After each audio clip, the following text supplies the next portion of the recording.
menolak Undang-Undang TNI yang baru-baru ini disahkan oleh DPR RI berlangsung ricuh di Malang pada Minggu, 23 Maret malam. Sebelumnya, aksi menolak Undang-Undang TNI juga dirasakan di seluruh penjuru tanah air. Tadi malam, aksi demonstrasi digelar di Malang berlangsung chaos. Pertengkaran antara mahasiswa dan kepolisian tak terhindarkan. Bahkan ada mahasiswa yang terkena pukulan polisi secara membabi buta. Tidak sedikit mahasiswa yang dilarikan ke rumah sakit karena terluka parah.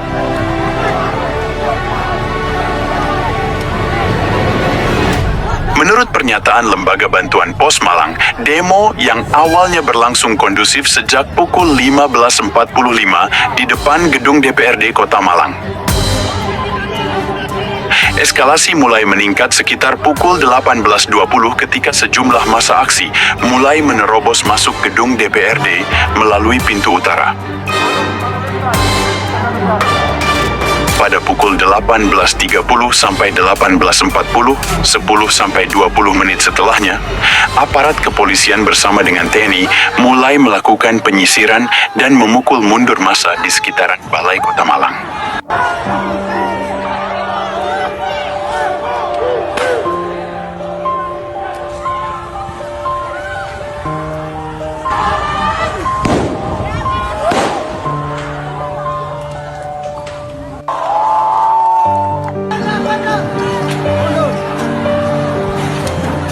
Suasana makin mencekam setelah massa aksi melakukan pembakaran pada gedung DPRD Malang.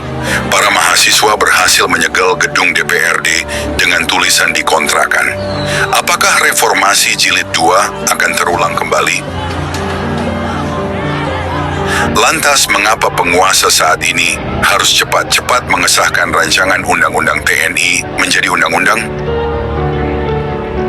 Bukankah undang-undang penyitaan aset lebih dinilai perlu untuk memberantas para maling-maling berdasi dan tikus bekantor yang merongrong kekayaan Indonesia?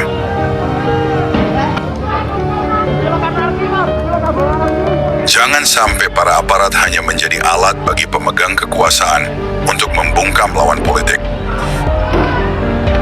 Seharusnya para pemilik kekuasaan lebih fokus untuk memberantas korupsi yang semakin hari semakin merajalela. Padahal kalau kita lihat, jelas Indonesia punya kekayaan alam yang luar biasa. Mulai dari sektor perikanan hingga sektor pertambangan. Namun sejauh ini selama belum ada efek jerah bagi para pelaku korupsi, maka saat itu juga Indonesia tidak dalam keadaan baik-baik saja.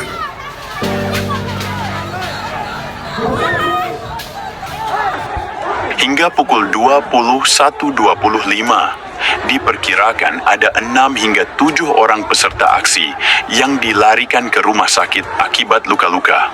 Selain itu, sekitar 10 orang massa aksi dilaporkan hilang kontak, sementara 3 orang lainnya telah diamankan oleh pihak kepolisian. Kericuhan juga menyebabkan korban di pihak aparat keamanan. Kasih Humas Polresta Malang Kota, Ibda Yudi Risdianto, mengonfirmasi bahwa 7 aparat mengalami luka-luka akibat bentrokan tersebut.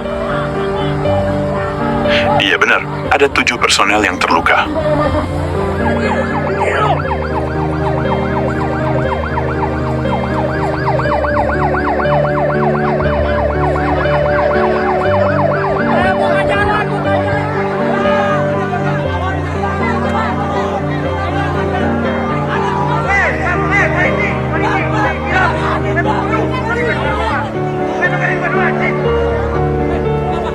Para mahasiswa dibenturkan dengan aparat kepolisian dan TNI. Sedangkan pembuat kebijakan justru sedang asik menikmati secangkir kopi hangat. Namun rakyat di bawah justru mempertaruhkan nyawa demi harapan ke depan yang masih suram.